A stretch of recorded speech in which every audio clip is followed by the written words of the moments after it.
lagi bersama saya Alman Teknologi.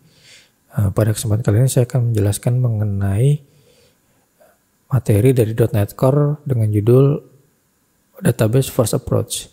Jadi yang sudah kita pelajari sebelumnya itu kita ada dua pendekatan dari .NET Core untuk pengaplikasian data Entity Framework.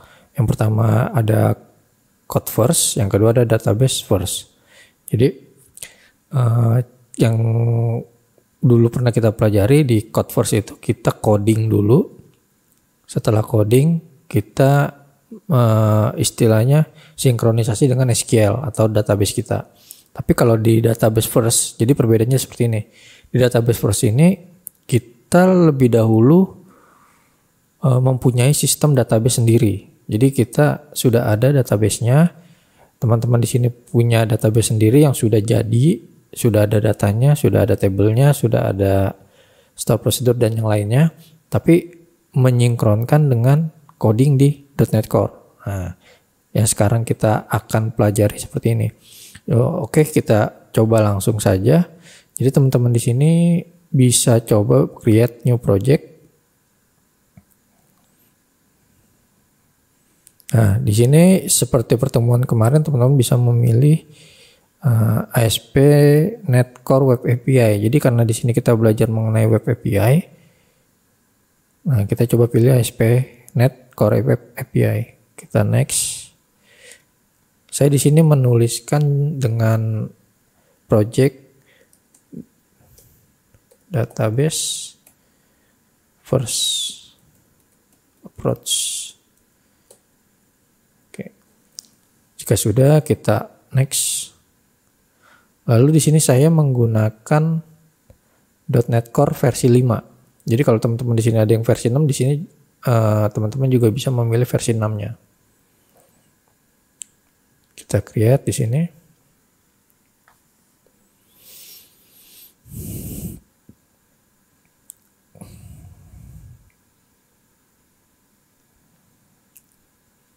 Oke.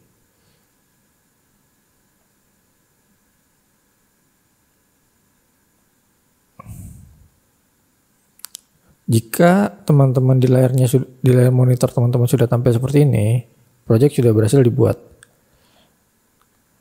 Nah, seperti ini ya.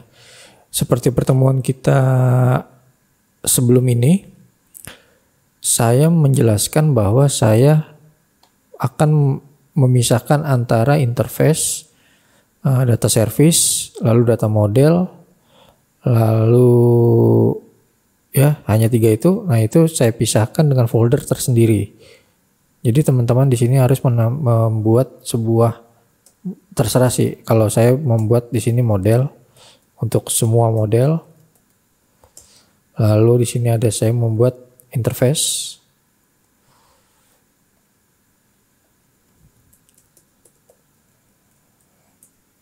Lalu saya membuat service satu lagi.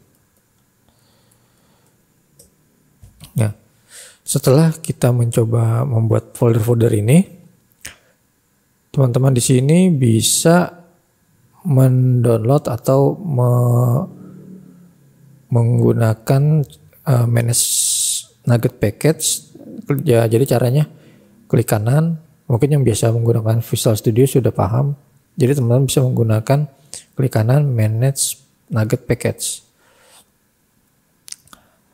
Seperti code first, kita juga harus mendownload library-library yang dibutuhkan di .NET Core ini. Yang pertama kita coba Entity Framework Tools. Nah, di sini karena saya versi 5, saya jadi mendownload di versi 5 juga, yang depannya 5 ini. Sudah saya install.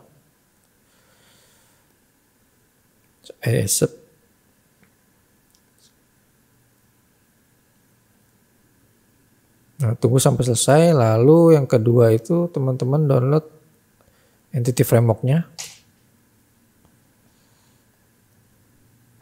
Nah, pilihnya yang ini ya. Jadi Microsoft Entity Framework Core. Sama di sini kita samakan versi 5011 juga. add sub. Lalu yang terakhir entity framework SQL server.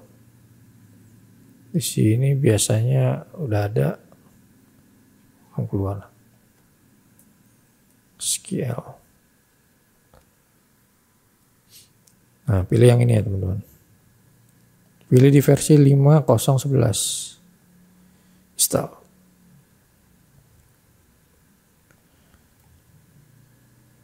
Nah, 3 library ini sudah dibuat. Jangan lupa di save. Oke. Nah, kemarin waktu kita belajar Codeverse, saya ada yang namanya folder data konteks. Nah, kali ini saya masukkan di model. Jadi saya data konteks itu app data konteks saya masukkan ke data model.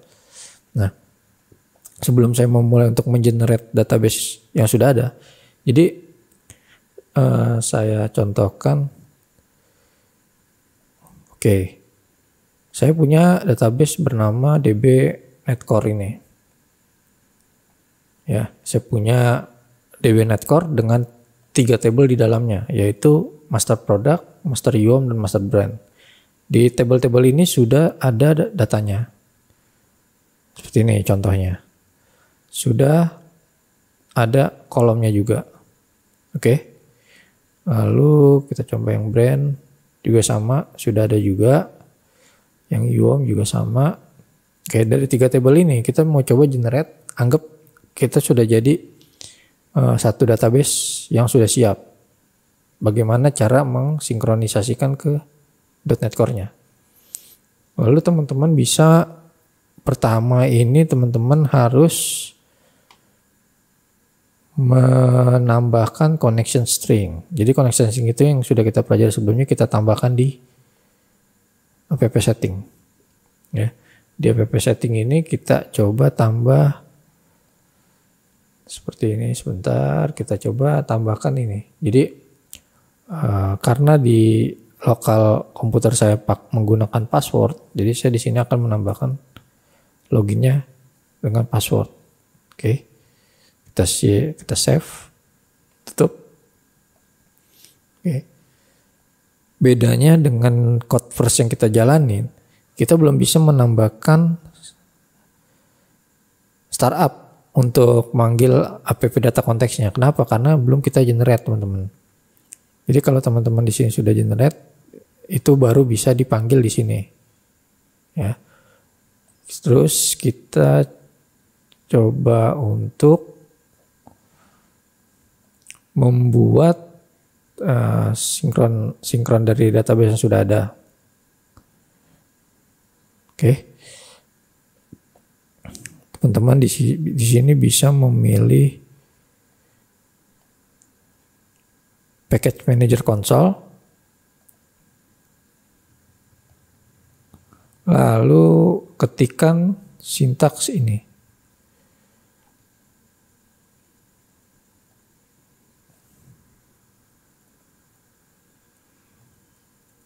Nah, di sini ada scaffold, yaitu scaffolding dari data konteksnya di server lokal saya. Nah, di sini database saya ganti DB Netcore dengan passwordnya dari saya. Di folder output direktorinya di models. Jika sudah di enter, lalu dia akan build, memulai untuk generate-nya. Oke, sukses seperti ini teman-teman. Nanti pada saat datanya sukses, kalian bisa melihat di sini models. Lalu yang kita kemarin buat data dengan data konteks itu nanti akan terlihat seperti ini. Oke, hampir sama dengan yang kita ketik coding satu-satu, dan kolom-kolomnya juga sudah ditambahkan otomatis. Sampai kolom is required-nya harus ditulis, terus max length-nya ada, di sini ada semua. Nah, pada saat data sudah di-generate, jadi pada saat data sudah di-generate berhasil, teman-teman baru bisa menambahkan di startup. Di startup ini coding yang saya informasikan sebelumnya itu kita tambahkan service dot at db data db konteks siku, nama foldernya db netcore, kita lihat namanya db netcore konteks.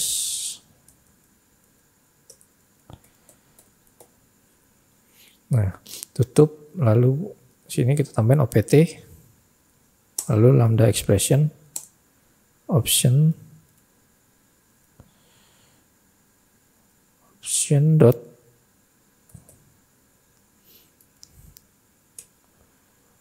option use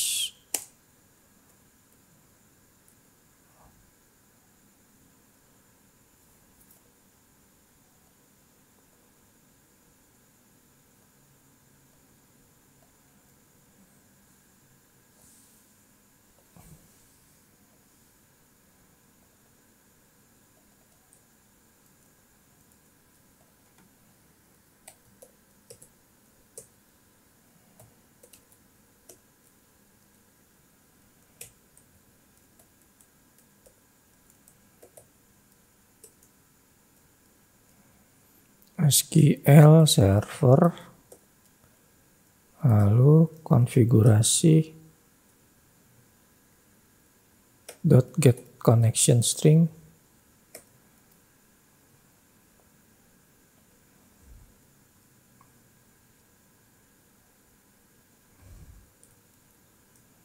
default seperti ini, connection.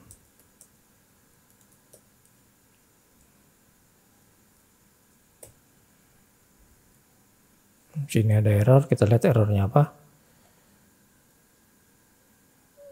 Oke, kita gunakan ini.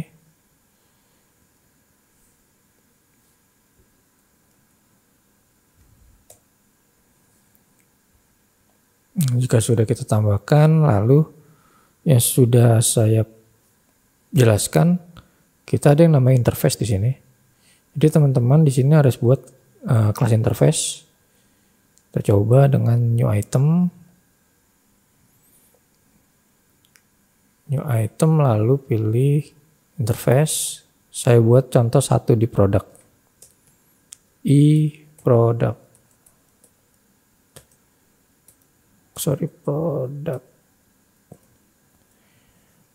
CS. Nah, pada saat sudah selesai ditambahkan, jangan lupa defaultnya itu private, kita ganti ke public, kalau enggak biasanya error. Sini enum ms product. Nah, karena di sini modelnya product, ms product, jadi kita harus panggil ms product namanya, ms product, lalu aliasnya get all product. Nah, kita coba inisialisasi. Oke. Lalu kedua di sini kita mau mengambil master produknya.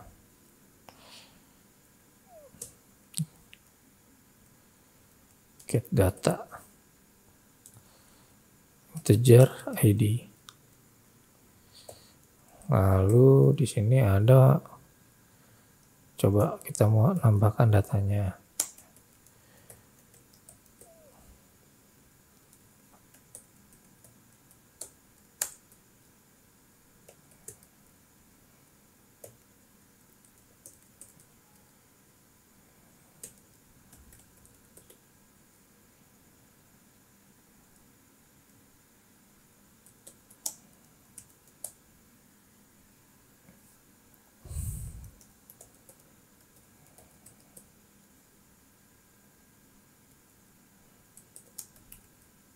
Oke, kita sudah coba nambahin produk-produknya, interface-nya, lalu kita tambahkan di service. Kita buat kelas.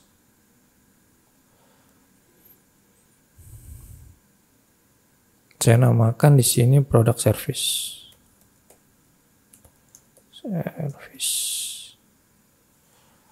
Product service.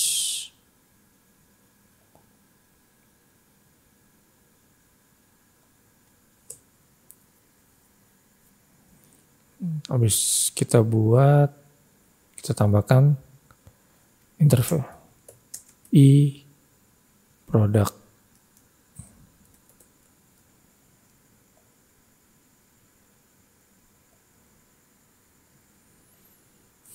Lalu kita buat private di sini, nama dbnet core konteks underscore db.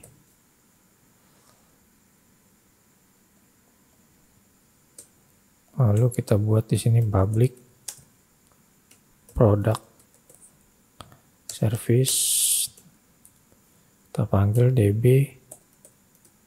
net core konteks db.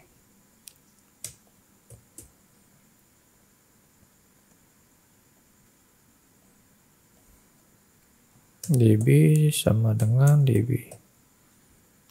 Nah, di interface yang kita buat awal itu kita menambahkan get all. Sini ada get all enumerable dari master product. Lalu kita buat nama fungsinya get all product.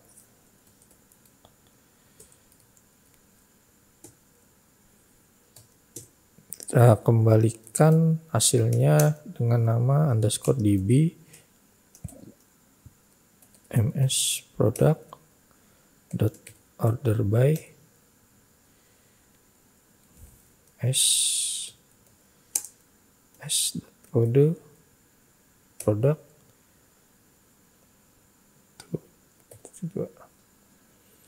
Lalu ada function yang dengan nama yang seperti saya jelaskan sebelumnya. Jadi teman-teman di sini sudah ada nih konsepnya, berarti dia manggil model untuk function ini. Jadi di service kita tambahkan di sini nama modelnya, terus nama function get data, tadi kan nama get data ya. Oke, kita tambahkan di sini integer id. Lalu kita return underscore db dot ms product dot first or default s lambda expression s dot id sama dengan id. Nah, di sini. Ini untuk mengeluarkan datanya nih. Lalu kita bisa juga menggunakan seperti cara yang kita pelajari kemarin-kemarin. Itu saya menggunakan bisa untuk function add, update maupun delete. Nah, jadi teman-teman bisa ngeliat project yang kemarin dicoba pelajari. Untuk lebih cepat saya coba copy paste. Oke. Di sini ada errornya apa? Di products. Oke. Oh, di sini long kita ganti integer.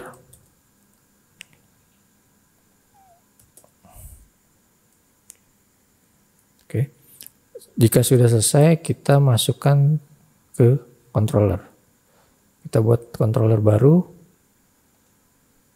Controller untuk web API.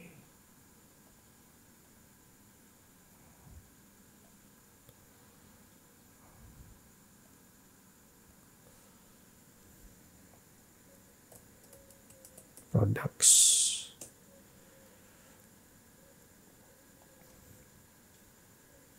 Nah, setelah teman-teman menambahkan controller, jangan lupa untuk menambahkan API root API controller ini, jangan sampai lupa ya, untuk mengidentifikasi dari controller API seperti ini. Harus ada ini. Lalu controller base. Jika sini sudah ada, kita buat codingnya private iProduct underscore product. Kita buat lagi nama data konteksnya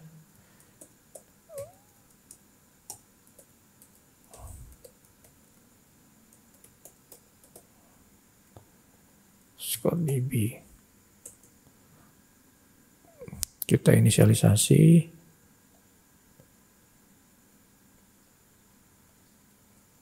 Lalu kita coba buat function untuk memanggil controller ini.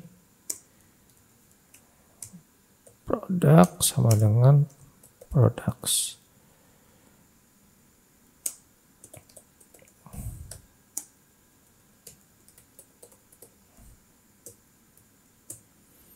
Nah, ini kita panggil produk sama dengan produk.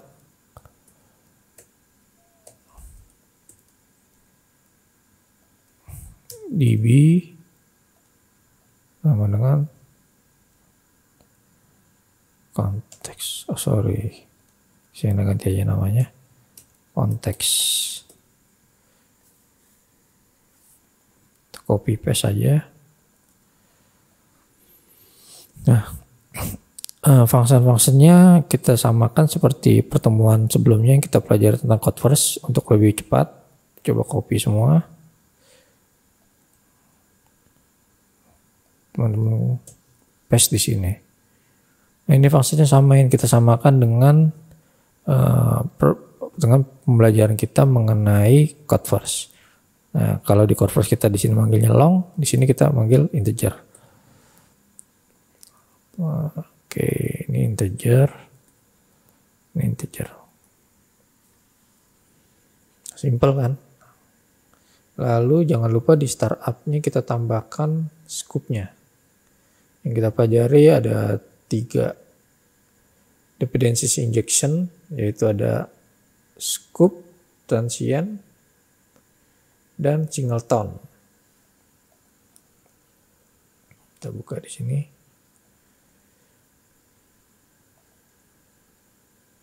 Nah, service.add scope. Kita panggil AI product.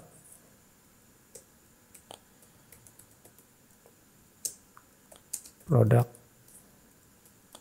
service.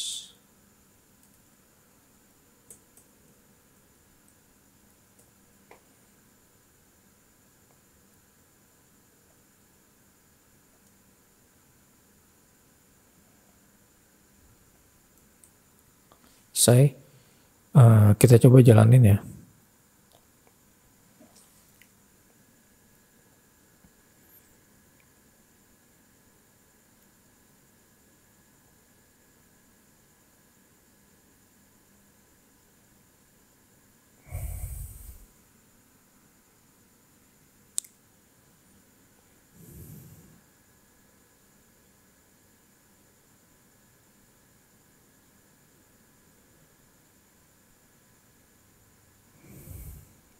Nah, swaggernya sudah keluar. Kita coba get all. Kita try. Execute.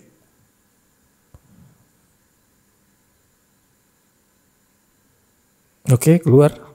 Nah, ini JSON-JSON-nya sesuai dengan table.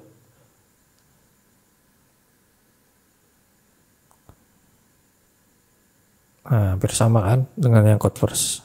Udah, sekian informasi dari saya. Terima kasih.